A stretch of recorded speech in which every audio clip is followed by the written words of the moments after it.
বুঝিয়ে অডিয়েন্স কী বলছে বা শ্রোতা কী বলছে, দর্শক কী বলছে তার মধ্যে ব্যবস্থা রাখা যায়, এটা ভালো হবে।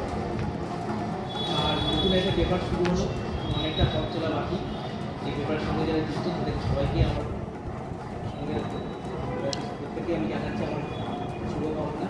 আমাদের নিজের অপরচুনিটির তরফ থেকে খেয়াল রাখতে থাকিনি, আমিও যতটুকু পারবো সহযোগিতা করবো। পেপার আরও ভালো হোক, ভালো যে কাজ আমাদের বিভিন্ন প্রচুর ভালো কাজ হয়, সেই কাজটা আমরা সবসময় পেপারটা দেখতে পাই। সেই ভালো ভালো কাজগুলো তুলে ধরা হয়, একটু সমালোচনা হবে, কাজগুলো তার ভালো দিকে থাকে।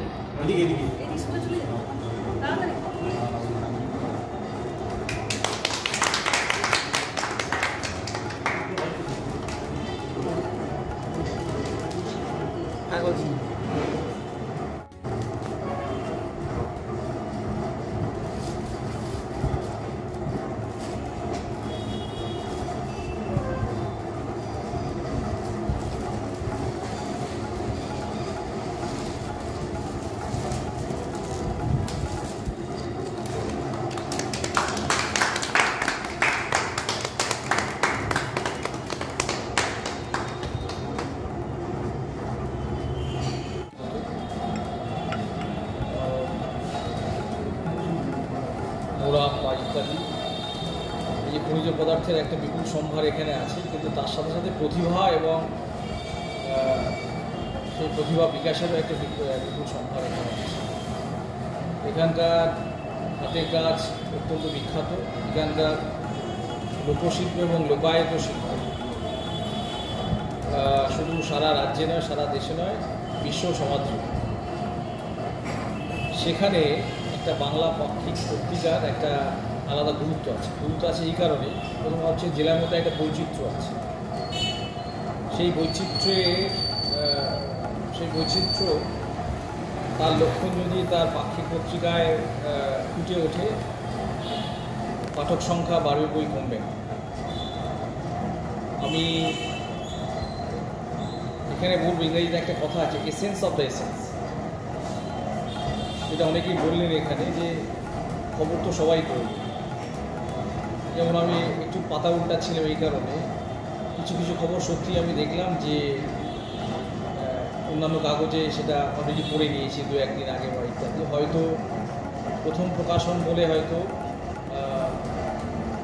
সেটা স্থান পেয়েছে, পেতেই পারে। এসেন্স অফ দ্য এসেন্স এই কথাটি বললাম যে খবরের মধ্যে খবর কোনটি সেটি সৌরভকে কিন্তু বুঝে নিতে হবে, জেনে নিতে হবে, এবং নির্বাচন যেটা সেটা কিন্তু করতে হবে। কোনটা মানুষ আগেই আমার আলাপ ছিল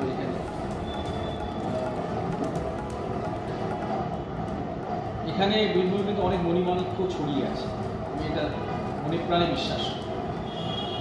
সেই খনি থেকে সেগুলি তুলে নিয়ে এসে যদি পরিবেশন করা যায়, সৌরভের নমস্কার ভারতকে সবাই একেবারে অন্তরে অন্তঃস্থল থেকে নমস্কার আহ্বান করবে যে কবে আমার পরে কোনোদিন কবে আসবে সেই সেটা আবার বলবে।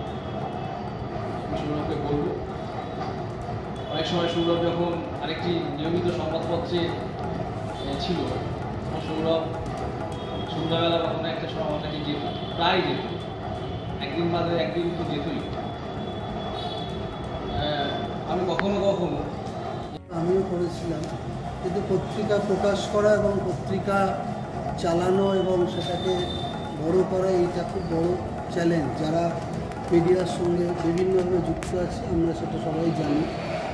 তো আজকে একটা ছোট পত্রিকায় ছোটোভাবেই পথ চলা শুরু হবে। এই শুভ মুহূর্তে আমাদের মধ্যে উপস্থিত আছেন আমাদের বীরভূম জেলার মাননীয় জেলা সমাহর্তা শ্রী বিধান রায়। উনি অত্যন্ত ব্যস্ততার মধ্যেও এই জন্য এসছেন।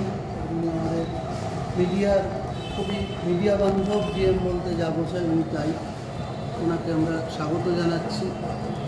আজকে উপস্থিত আছেন মাননীয় তথ্য সংস্কৃতি আধিকারিক শ্রী হরিত্র চক্রবর্তী, ওনাকেও স্বাগত জানাচ্ছি। পত্রিকা ছোট বড় বলে সেইভাবে কিছু হয় না। আমাদের যেটা আরএনআই আছে তার নিয়মে ছোট পত্রিকা বড় পত্রিকার যে সংজ্ঞা আমরা ছোট বড় বলতে যা বুঝি সেটা সবসময় মেলে না। আমাদের দেশে প্রচুর প্রিন্টেড পত্রিকা বেরোয়। আমি বীরভূম জেলায় বহুদিন ধরে পত্রপত্রিকার সঙ্গে যুক্ত। একটা সময় এখানে 26টা স্থানীয় পত্রিকা প্রায় নিয়মিত বেরোত। এর মধ্যে 2-3টি খুব প্রভাবী পত্রিকা ছিল। এখনও আমাদের জেলায় না হলেও অন্য জেলাতে এরকম পত্রিকা বেরোয়। স্যার হয়তো জানেন, সল্ট লেকে একটি পত্রিকা আছে, স্থানীয় মেদিনীপুরে, আসানসোলে। আমরা বীরভূম থেকে এই মুহূর্তে এরকম প্রিন্টেড পত্রিকা না থাকলেও আমরা চেষ্টা করলে করতে পারি। ডিএম সাহেবের হাত দিয়ে যে পত্রিকার যাত্রা শুরু হবে, তার আগে আমি সৌরভ যে পত্রিকার সম্পাদক প্রকাশক, তাকে বলবো স্যার একটু ফোন দিয়ে